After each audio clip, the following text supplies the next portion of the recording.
Good evening and welcome. Tonight I'm gonna talk about my favorite film director, Alfred Hitchcock.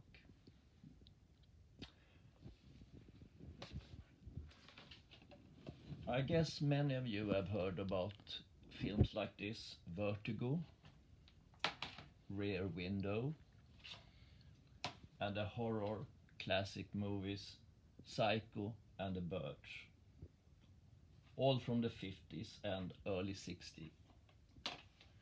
And this is Frenzy, a film that Hitchcock made in London and returned to London, to England, in 1972, and it's his last really good film. He did one after, it's called The Plot, and it's not very good. But this, Shadow of a Doubt, this is a Swedish edition of the film. It's called Skuggan av ett tvivel in Swedish. This is my favorite Hitchcock movie.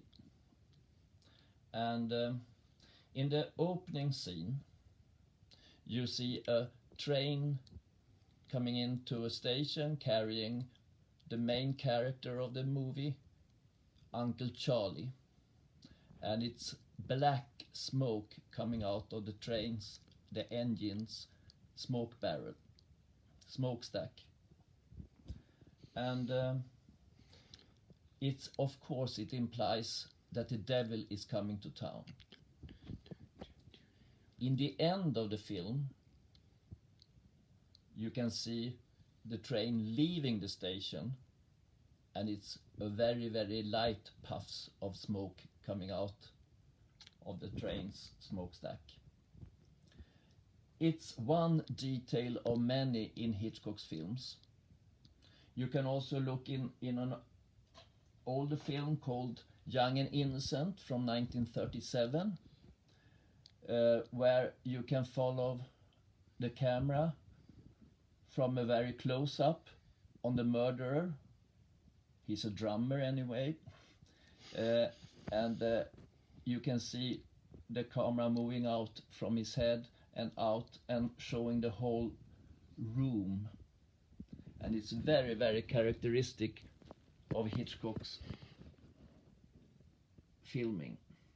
It's a lot of details you can look for in Hitchcock films, and it's these details that made him so good. There's a lot more if you're looking for it. You can also read an interview book by François Truffaut, a film director from a French film director who was admiring Hitchcock a lot, and he's done a brilliant job interviewing Hitchcock. And if you're interested, just look for details in Hitchcock's work. Good night.